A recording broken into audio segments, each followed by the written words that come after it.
in this one. We'll have to turn that on, and then you'll just push the red button when we're ready. No, the red button when we're ready. Okay. Kind of let everybody filter in here a little bit. All right. We're just a touch early. So,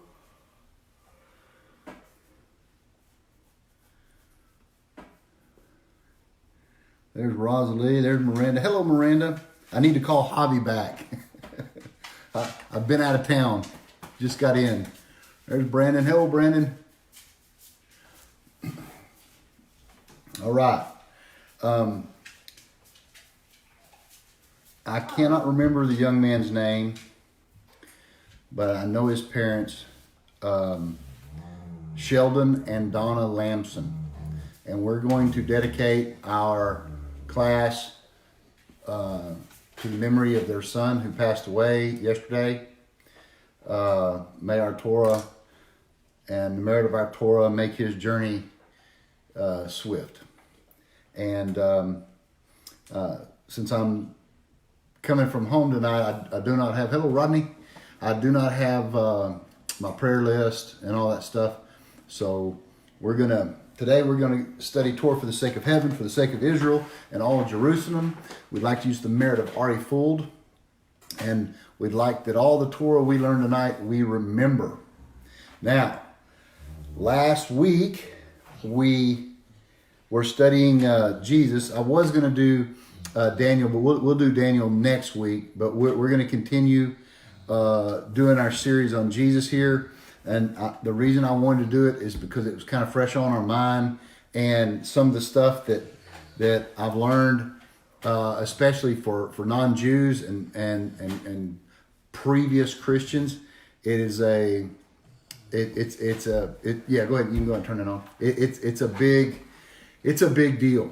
And so the things we're going to go over tonight is why the Word became flesh, why the way, the truth, and the life, and why the name Yeshua. It's going to blow your mind.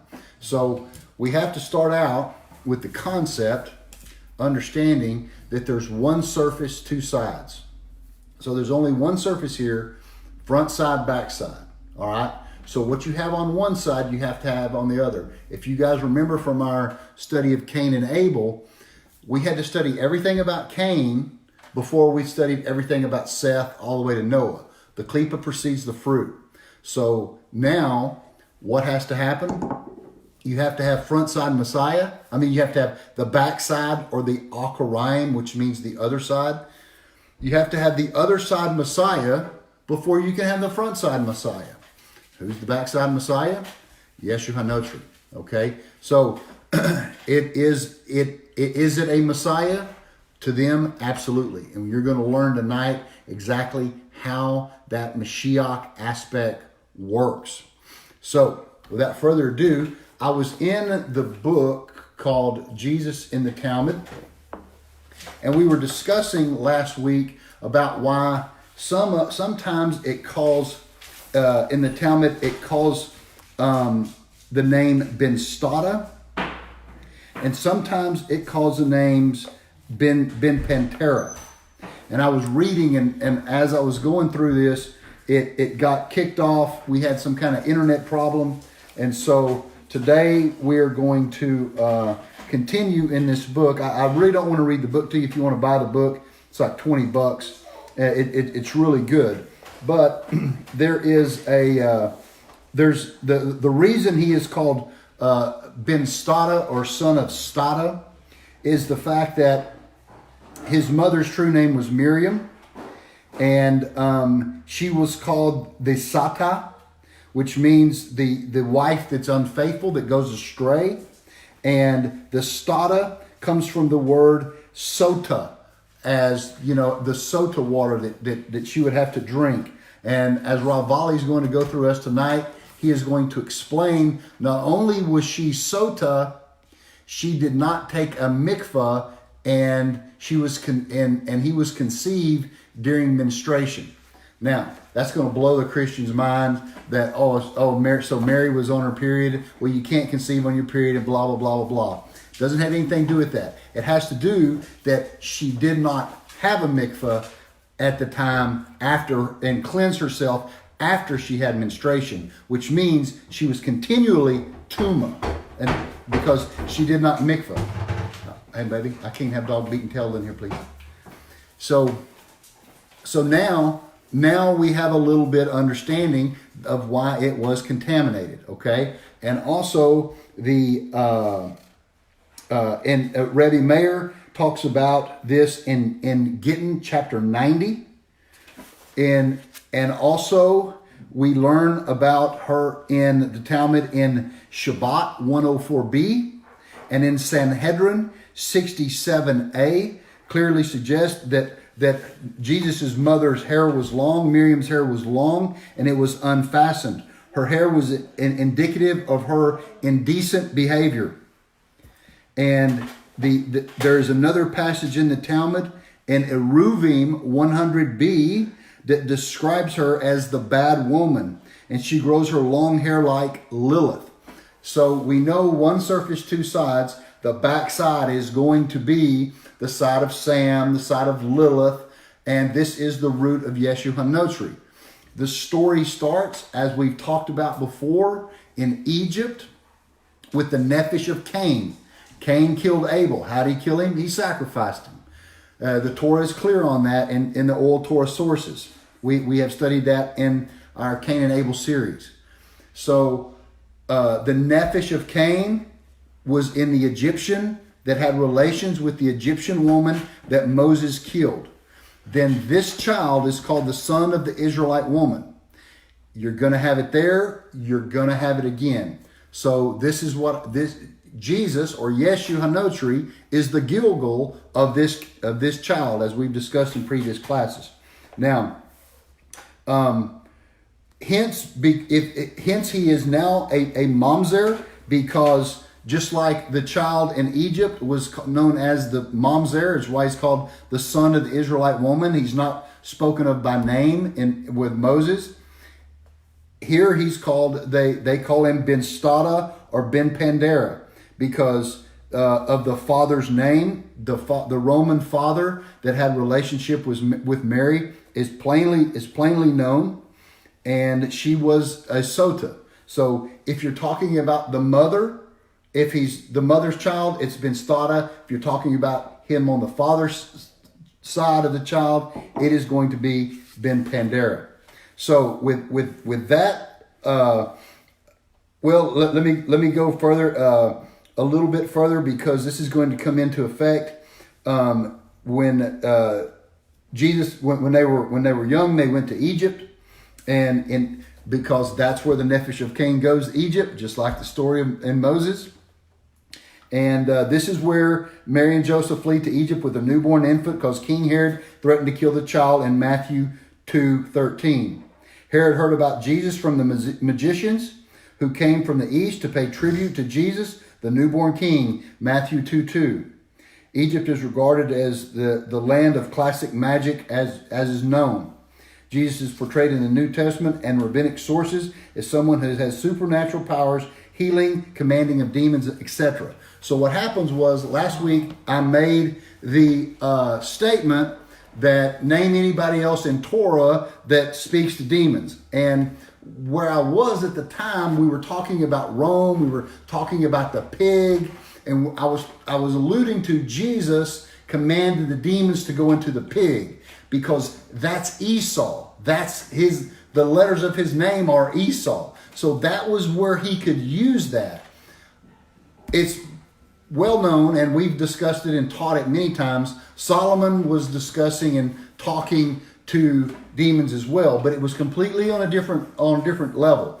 Solomon, Queen of Sheba, is none other than Lilith, and Solomon is none other than Adam. So he has to redeem all that. So what does he do? He talks with the Queen of Sheba. He asks the Queen of Sheba, there's one thing I want to know. And she says, ask it and I will tell you. He says, how do you hold a snake?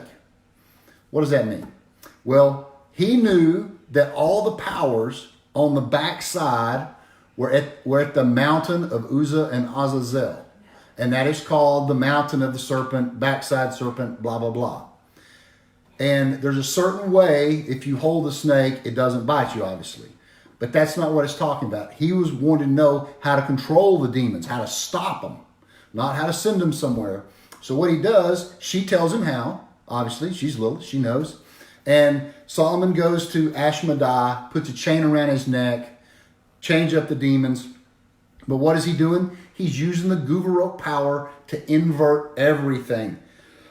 And he's using that force to build the temple. Inside, outside ball. He's using the Guvurot that has prolapsed out and become contaminated and pulls it back on the front side. Jesus doesn't try to pull it back on the front side. He keeps it in the pigs because that's his side. So to clear up what I was talking about last week, I hope that clears it up a little bit better. I literally said there's nobody in Torah that talks to demons, but what I was meaning was in that context that I just explained. So without further ado, let's get straight away into Ravali and what's going on now. The Word became flesh. It is known that the light is called Or, spelled with an aleph. And skin is Or, spelled with an ayin. Aleph is 1, ayin is 70. This is where we get the 70 nations. This is why I was talking about the floating ayin of Esau last week in class, in Psalm 80. Above the boar of the forest, where it says the boar of the forest, there's a floating ayin right there. Ayin is 70. This is the 70 nations. So when John says that the Word became flesh, it did. The Torah that he brought, that he claimed, became a orla, a foreskin. Total counterintuitive. Yes, it made a foreskin. And that's why Paul's like, oh, you don't have to circumcise yourself. It's foreskin. We're the foreskin. So, yes, it did. All the light concretized into Or, which is skin or flesh, which is exactly what happened. The 70 nations fell out and are the Orla of Klal Israel. On that side, everything is true, but you have to look at it from the context of the front side, or you will get caught in the klipa of it. So what's God going to do? And what's Gog and Magog? Gematria 70. What's he going to do? Circumcise the nations off. And who are the nations? Christianity, Esau, Ishmael, everything. Of course, Ishmael at the end of days is going to repent. Why? No foreskin. Not Esau. So now you understand the Word became flesh. Literally, it became a foreskin. We have become the Orla. Yet he was circumcised. Speaking of Yeshu. The ones that worship him produce the Orla on him, which makes him unkosher. Because they are unkosher, and they are an Orla, because they have no kosher circumcision. Like in the garden, with the formation of the world Yetzirah going into the world, it says, we know that Adam lost his stature, his light, and it became skin, and he had to cover his skin, and he put a fig leaf over what part? His yesod, where this skin formed. So once again, if you want to say Jesus was there from the beginning, he is. He's a nakash. It's called Adam Blia'al, the Adam of the other side. And the word Esau comes from the word Hasia, which means the completion of the fall. Which that's why in Nekodim, it's when it shatters and it all falls down in the world of Nekodim, it is called the kings of Edom, which is creating Esau, which is creating this Klippa, which is creating the Tohu, which comes from Yetzirah, which comes from the world of Notri, which is why there's never a town really called Nazareth back in the day. It's not. It's a coordinate. It's a supernal coordinate. There has always been this thing. That's why in the prayer book for Rosh Hashanah, you have to remember on the ninth nine blast, Yeshu Sar HaPanim, because it's the backside face of the entire operating system. Regarding the root of the false belief of the Roman Christians, known that it was Hashem's intent to make a great beaver extraction, to separate out the Erev Ra that mixed up with the true seed in the days of Mordecai and Esther.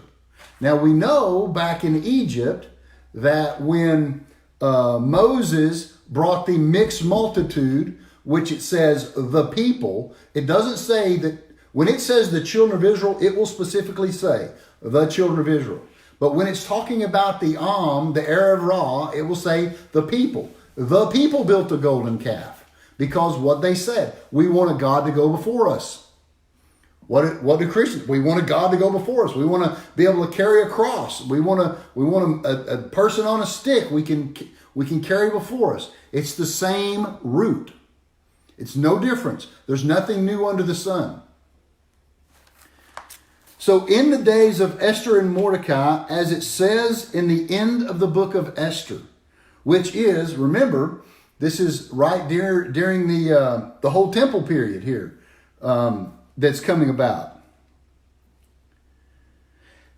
And the people of the nations were scared during this time, and all the bad people were being killed. And as it says, many of the non-Jews converted. Mit Yahadim, which comes from the word Yehudim. They became Jewish. From fear of Mordecai, and they converted against their will. What's he saying? They converted for the wrong reason. They converted because they were scared. And I'm going to show you how it's happening today. The converts, we get pushback from converts only. No Jews, no real Jews. And so it says that Rav Ali says that for fear of Mordecai, they converted against their will. And they didn't do it willfully, but out of fear. They converted for all the wrong reasons, and they became the Erev Ra of the generation. This mixture of non-Jews that attached, and genealogically in this generation, therefore there is not found among them any good thing.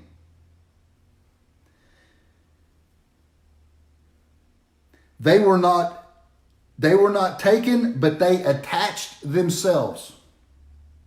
And the Holy One of Israel wanted to remove them from his people, Israel.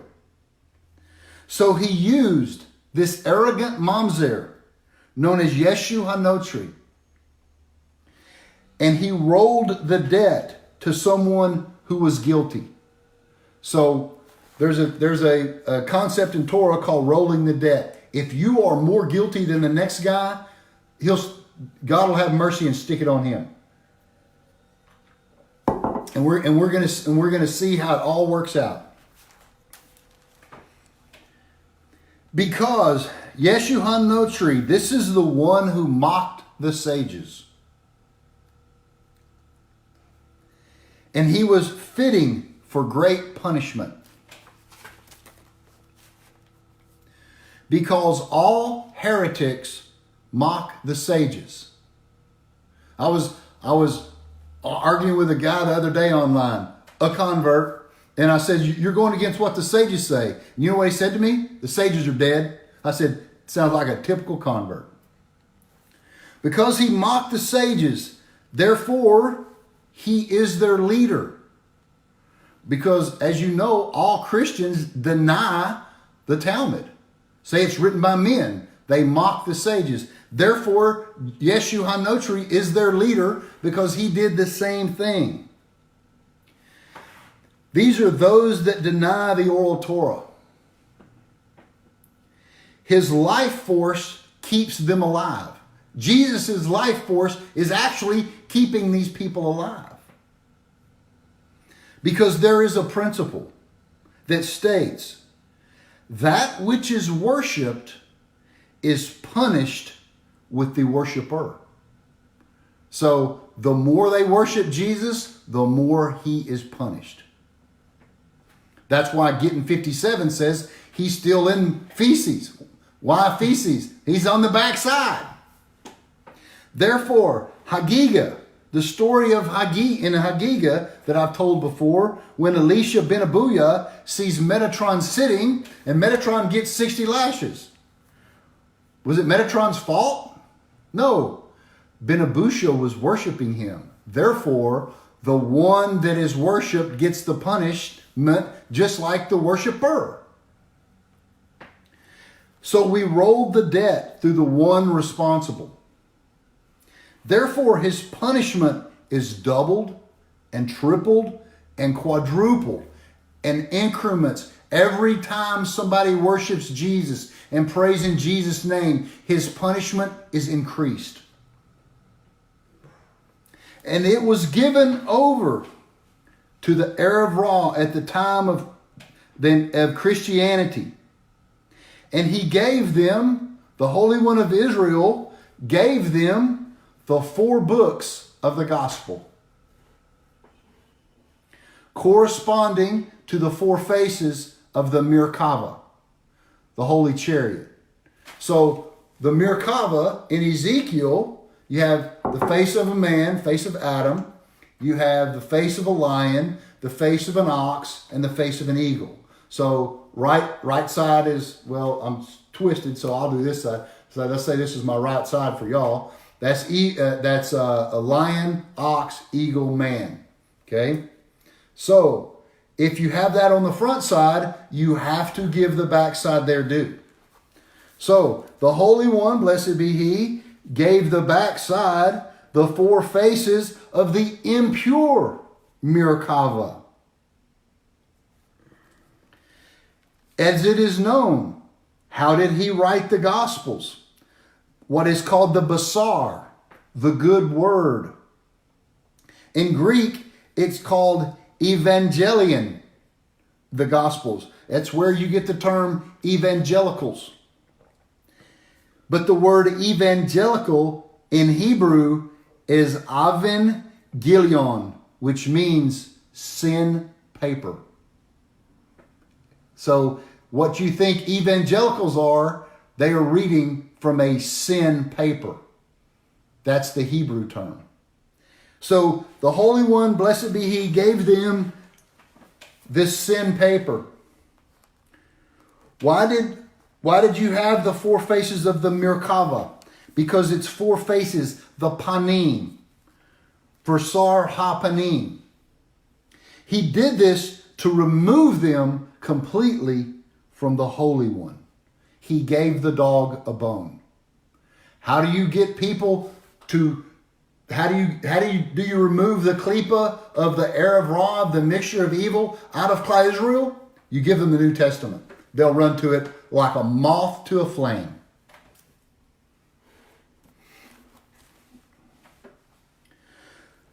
He did this so that they could feed and stay away from Torah. Brilliant. Why the 4 faces cause the panim? Why these 4 faces? Because the panim is Metatron. And Matthew, Mark, Luke, and John are the faces of the Acharaim, the backside, and Yeshu is their Metatron. Likewise, as it says about the Erev Ra in the days of Moshe, rise up and make a God that will go before us. This is the nature of Asiya and 3D of an Esau. They cannot grasp spirituality of 4D and Torah. It is beyond them. Therefore, this is what separates them out. They wanted a corporal God, something they could touch, something they could have a physical relationship with, not a spiritual relationship with. Likewise, at the second temple, they wanted the same thing. Why was it divinely orchestrated that his name is Yeshua from the root Yesha or salvation? Because Yehoshua or Joshua means God will save. And the psalmist writes, they will draw the waters from the wells of salvation, Yeshua. It was deemed from heaven for this purpose, because the other side and the virus has nothing of its own, and it needs a host to suck the Shefa from. As it is, the matter regarding the name of the Nazarene, the loathed shoot, the despised one, it is the language of Yeshua, the language of salvation. What is the reason he is called salvation? Because he is the salvation for Israel. He removes the Erev Ra from their midst, which cleanses Klal Israel. We know this as he was designed to take out the impurities and the Erev Ra from Klal Israel. Because he is a Jew, because his mother was a Jew, and only through a Jew can they grow the orla on his. This is why he is the way, and he is the truth, and he is the life of Israel, because he is the one that draws out the wicked and rolls their debt over to him. He is the guilty one for those that mock the Agadata and cling to him. He was confused about the sugya of the train Mashiachim, the twin messiahs. Because of this, the two modes of Messiah had been lost. They're back now. We teach it all the time. Therefore, he purposed this onto himself as both. I am the one coming and the one gonna come. If you've seen me, you've seen the next one, right? He took out from the midreds of the sparks of the waste, mixed in with them, and he has become the head for all of them to see. He is the head of the waste removal, and they are his children. Because he was a mamzer who was born through an act of infidelity, which we went over at the first of class. He was born within this field of energy, mixed of Esau through his Roman father with the contamination of a non-mikvah or let's just call it non-mikvah Jewish woman.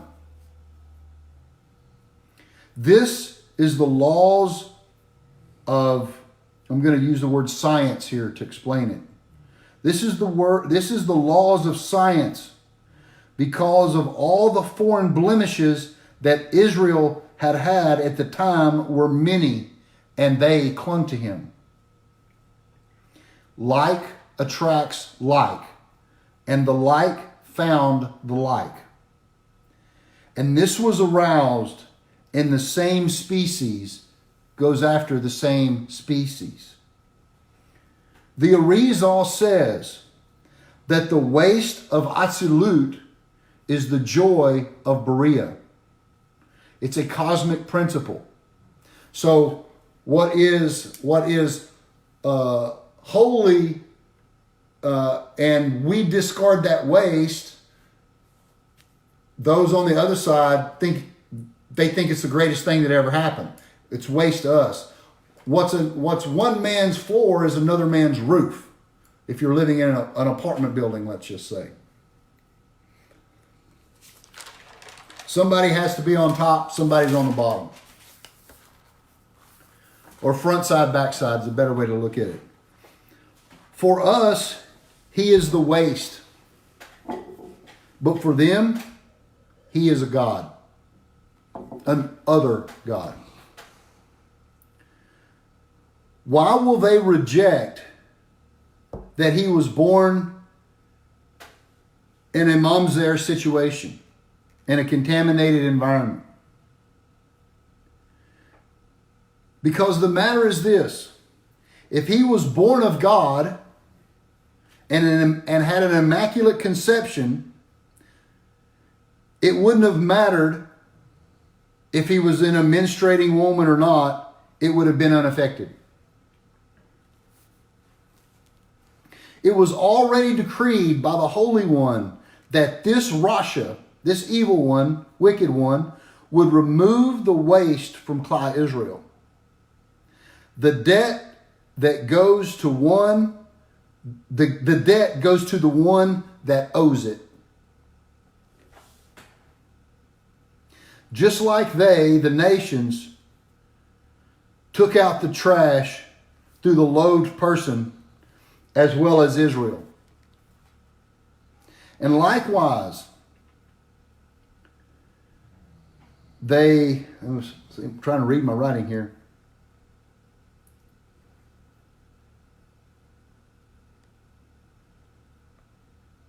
And likewise, they extracted through this loathed one, and all the children of Israel, all of the children of impure seed that is mixed with the true seed, because they are the remains of the dough that fermented and brought great fermentation.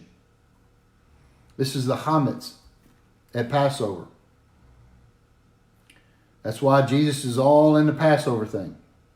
And why they brought many Jews that had spoiled and fermented. And it caused Israel to stumble. Therefore, they are exiled, divorced, through the way of attaching to Yeshua. And the one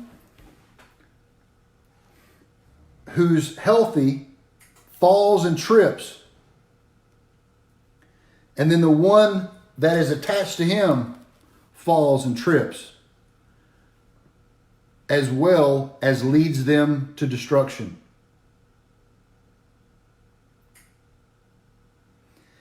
And they will all dissipate away. This is alluded to in the Pasuk, the teaching. The more the leaven, the more the fermentation, the greater the arrogance. This is why Yeshu's name is in Genesis 49:3. If you want to turn to Genesis 49:3, I will read it. This comes off of in 49, Jacob called his sons and said, "Assemble yourselves, and I will tell you what will befall you at the end of days." He's fixing to tell them about Jesus right here. "Gather yourselves and listen, O sons of Jacob, and listen to Israel your father. Verse 3, Reuben, you are my firstborn, my strength, and my initial vigor. Foremost in rank and foremost in power. Everything he's talking about there is Guvarot. Strength, vigor, power, rank, firstborn, klipa, everything. If you look in the Hebrew, you will see that these words are Yetzer, Sa'ar, V'Yetzer Oz. Those are the four letters that spell Yeshu. They knew. They knew exactly at the Second Temple destruction that there was going to be contamination. And he's telling them, I'm going to tell you what's going to befall you at the end of days. God's going to make this Yeshu guy, and he's going to be the thing that cleans up all the klipa out. Because everybody that's contaminated is going to follow him. Brilliant plan. Right in front of their face. It's unbelievable.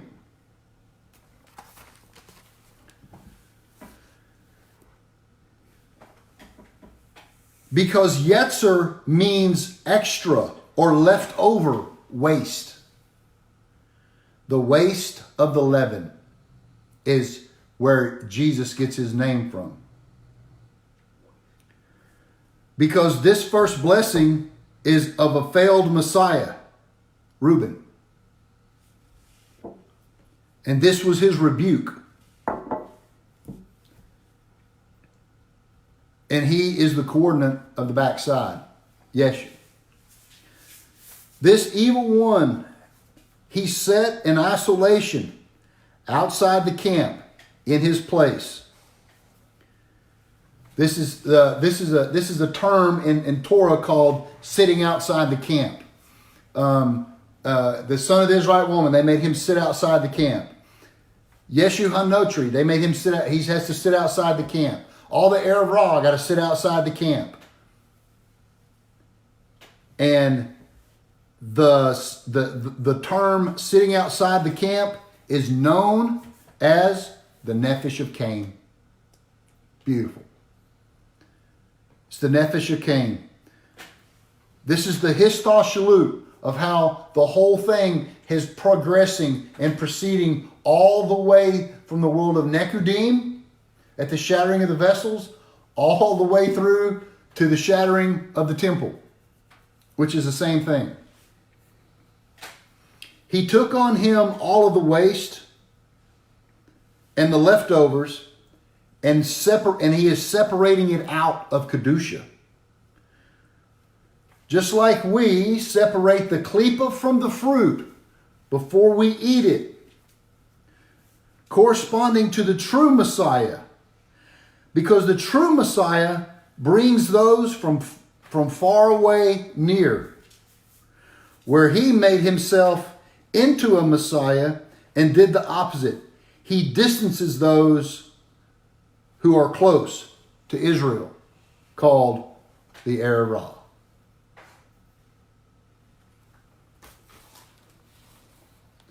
This is why in Deuteronomy, Hashem says, I will send you no Yeshua. This is why the messages are all over that piece. Because he's saying, look, if you do this, I'm not going to send this Yeshua. But when I send this salvation, when I send this Yeshua, he's going to, all the evil Erev Ra and all the converts that convert for the wrong reason and all the stuff and everybody that clings to Israel is going to be removed and they're going to follow this guy. And he is your salvation. He's not the salvation for the non-Jews. He is the salvation for the Jews. He's brilliant. That is why, this comes from Rabbi Batch, that is why parenthetically today, the word Jesus doesn't mean anything anymore. Everybody's using the term Yeshua because now it's activated. He is the beacon of salvation for Klal Israel. and he removes the waste, just like the son of the Israelite woman did in the desert. And the Torah is amazing, and the sages are amazing, and I will see you guys next week with Daniel. Promise. Have a good night.